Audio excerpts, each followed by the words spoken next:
तीसरा और मौर्य साम्राज्य का पतन।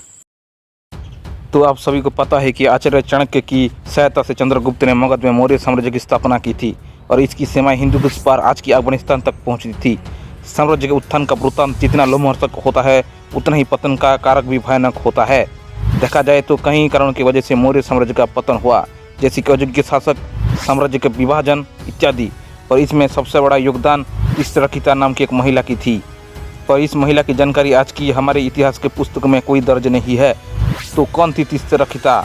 क्यों तीसरा ने बोधि वृक्ष को कटवा दिया था? क्यों उसने युवराज कुणाल को अंधा कर दिया था? और कैसे महान मौर्य साम्राज्य के पतन में तीसरा का योगदान था, इसके बारे में आज इस वीडियो पर हम जानने का प्रयास करेंगे।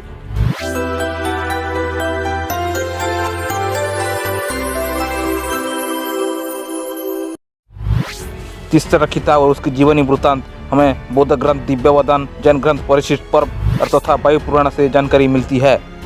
तो इन संदर्भों के अनुसार तीसरा श्रीलंका के ताम्रपर्णी राज्य के राजा तीसरा के राजमहल में रहने वाली एक परिचारिका थी।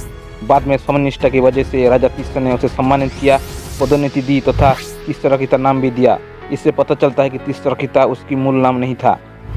राजा तीसरा ने ताम्रपर्णी राज्य की तरफ से कूटनीति तथा मित्रता संबंध के स्वरूप अनेक बहुमूल्य भेंट सहित दास दासियों को अपनी श्रेष्ठतम परिचारिका तीसरा के नेतृत्व में मगध सम्राट अशोक की सेवा में भेज दिया। तीसरा की सुंदरता से मंत्रमुग्ध होकर सम्राट अशोक ने उसके साथ पुनर्विवाह कर लिया तथा पट्टमहिषी का पद भी प्रदान किया।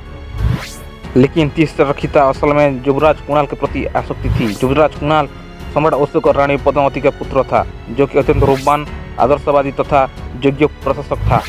अधिकार मिलते ही तीसरा ने उसका दुरुपयोग करना शुरू कर दिया। सम्राट अशोक के अधिकतर समय प्रशासन की समस्या को समाधान करने और बौद्ध विहारों को निर्माण में व्यतीत होता था, जिसके चलते क्षुब्ध होकर तीसरा ने एक दिन बोधि वृक्ष को कटवा दिया था, जिसके नीचे कवि बुद्ध को ज्ञान की प्राप्ति हुई थी। अवसर पाकर महारानी तीसरा ने युवराज कुणाल को प्रणय का प्रस्ताव दिया था, लेकिन कुणाल ने मना करने के साथ ही उसे अपमानित किया था। इसी दौर में तक्षशिला में हुए विद्रोह को दमन करने के लिए रानी तीसरा के कहने पर सम्राट अशोक ने युवराज कुणाल को भेजा था। अशोक ने स्वयं के असुस्थ के कारण अपनी राजकीय मुद्रा यानी दंतक मुद्रा को तीसरा के अधिकार में छोड़ दिया था।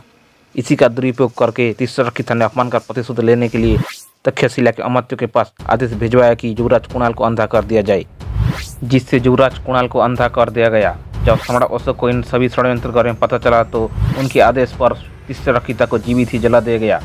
जिस स्थान पर युवराज कुणाल को अंधा कर दिया गया था, उसी स्थान पर उन्होंने एक स्तूप का निर्माण कराया था।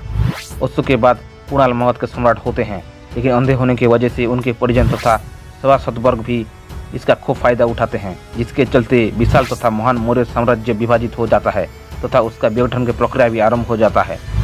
इस ऐतिहासिक कहानी से हमें पता चलता है कि विशाल तथा महान मौर्य साम्राज्य की विघटन की पटकथा महान सम्राट अशोक के समय ही लिख दी गई थी और इसमें तीसरा की बहुत बड़ी भूमिका थी।